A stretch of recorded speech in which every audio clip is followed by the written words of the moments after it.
So, avid watchers of this channel, of which there may be some, may recall that I did a little video on some Klingon toys that I'd picked up over time, and this guy I picked up about 10 months ago, and I recalled that there is also a Romulan Warbird available in this same line from Playmates, and I've been on a bit of an eBay deep dive of late, and of course that has resulted in me picking up the Romulan Warbird.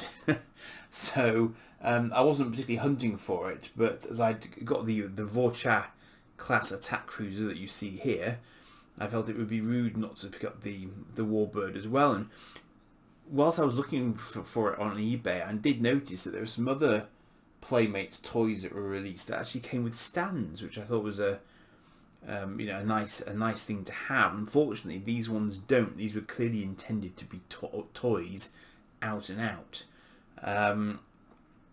But unfortunately, at the time when they came out, I was just going out of my next gen kind of phase.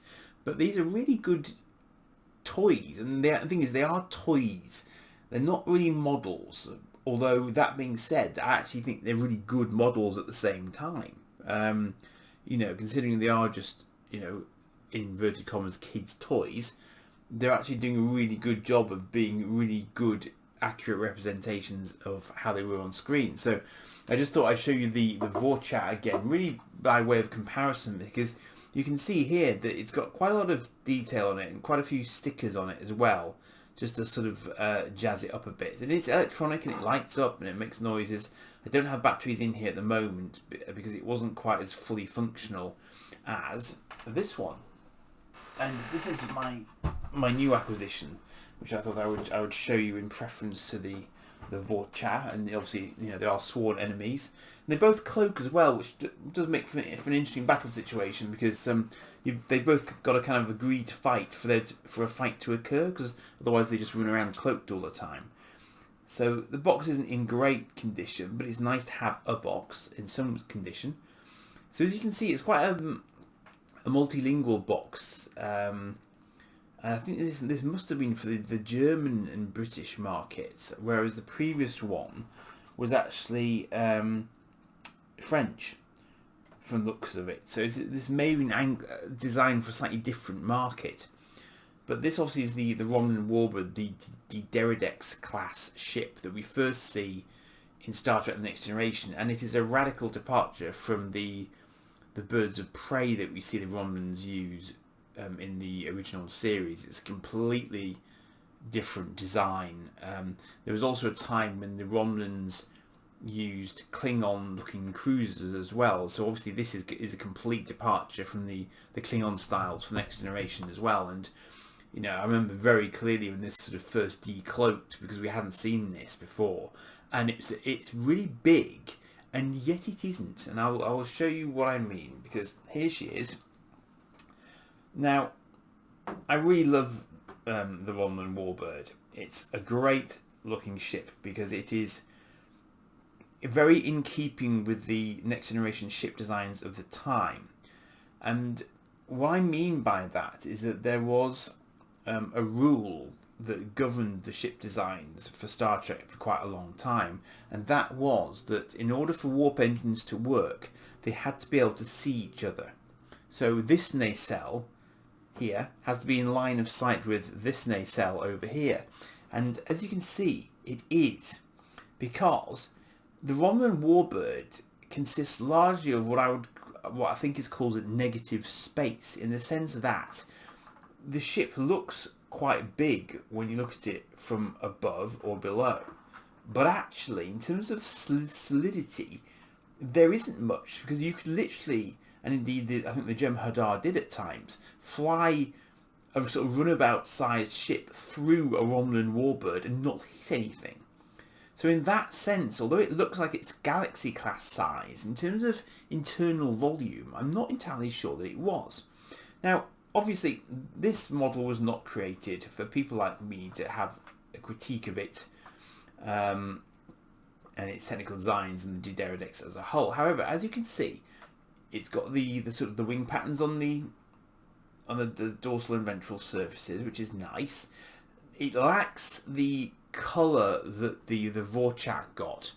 This is obviously very plain. Now, I don't know if there were stickers that could have been applied to this, which I just haven't got or weren't applied to this model. But in fairness, the Dideridex is quite a plain ship. There isn't that much detail in terms of sort of colour variation on it. It is largely this sort of greeny grey colour. So what I'm actually going to do now is I'll show you the various sounds it does. Now I'm going to have to read off the back of the box for these sounds because they don't particularly sound, in my opinion, like what they're supposed to be. So let me try this. So this is the warp engine button, which would help if it actually worked. There we go.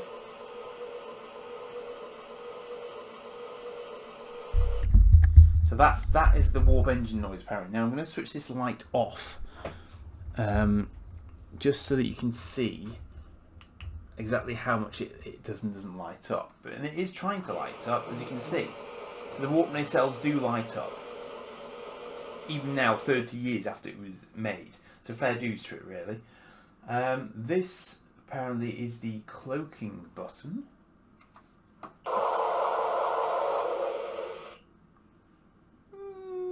I kind of get that one, actually. I kind of get that one. This is the disruptor button.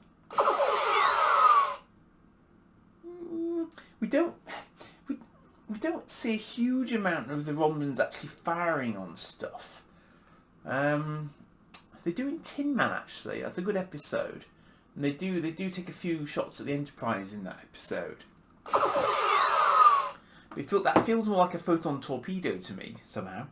And this is finally the hit shields button.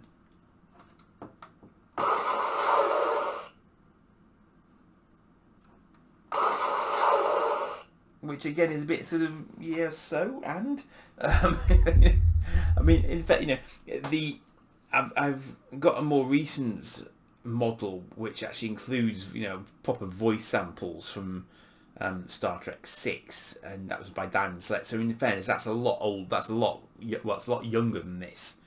So you can't expect miracles from that sort of time zone, if you like, that era.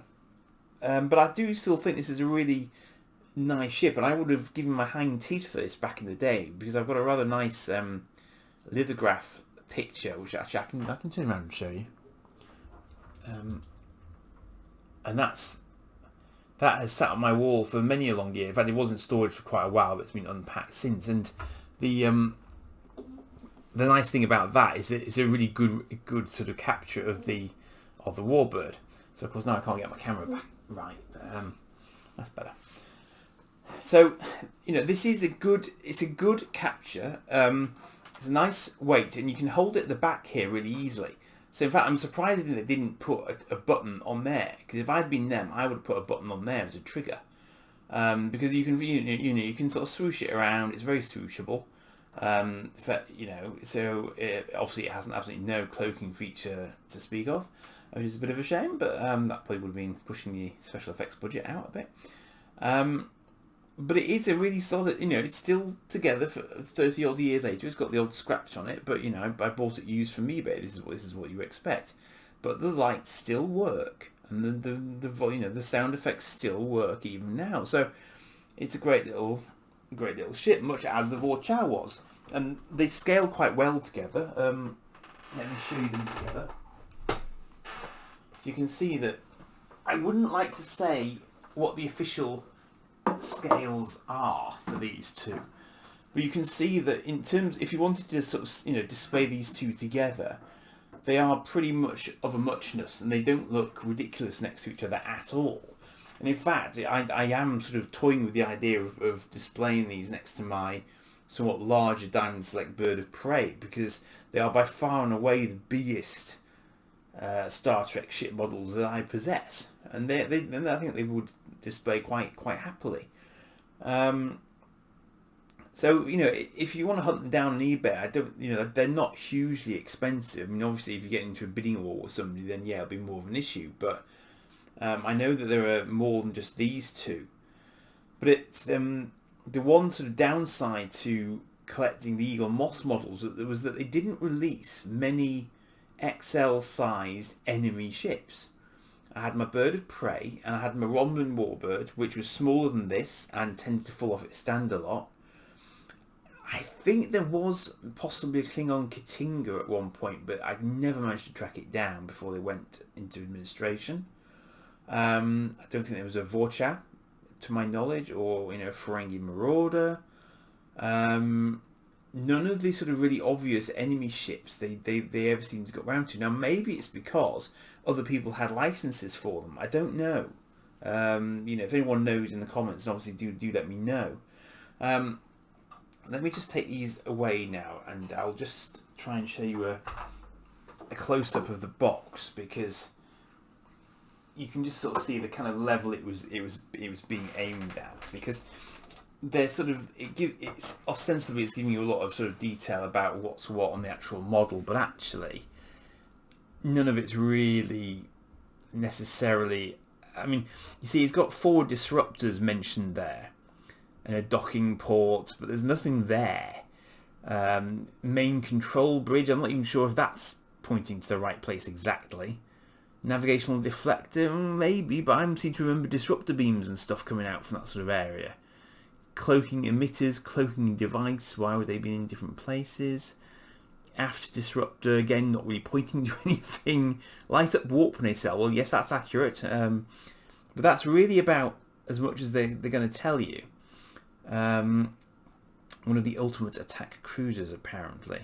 But again, you see, they don't, like they did with the Vor'cha, they don't mention it being a Dideridex class. They don't mention the Vor'cha being a Vor'cha class. I know that because I know my Star Trek ships to a reasonable degree, but unfortunately, whoever designed these sort of boxes just didn't go into that level of detail, which is a bit of a shame, because it wouldn't have taken a lot to get a sort of a better grip on that sort of thing, but they obviously didn't feel they needed to for this particular market. So you can see it's the bottom left there, it says Playmates, but it also says Bandai, as does the Vor'cha.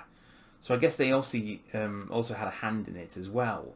But when I've seen them on searches, it tends to be referenced by the Playmates reference. So I've also got a smaller Cardassian ship coming, and judging by the eBay pictures, it's actually more sort of hand size, so it's not going to be in the same scale as these guys, even though it could have been because it's Galore class.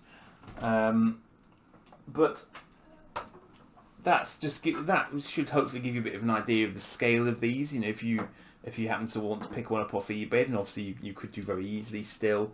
I've seen quite a few of them around. Some of them need to come from the US. This one I got from the UK, so that was okay postage wise. So yeah, so as I say, I hope that's given you an idea of what you might find, and they're very durable plastic models that they will have survived. So I think the only question mark over them would be the state of the battery compartment and whether or not all the electronics are still working. But I see that with the Warbirds is fine. The Vor'chas were a little bit iffier, but I'm sure if you read the description and ask the right sort of questions, you could pick up one that's properly working. So I hope you enjoyed that one. I'm going to delve into a few other things now. I'm still waiting on a few more eBay arrivals, so there will be some more videos to follow in due course when I've had time to process them. So cheers for now.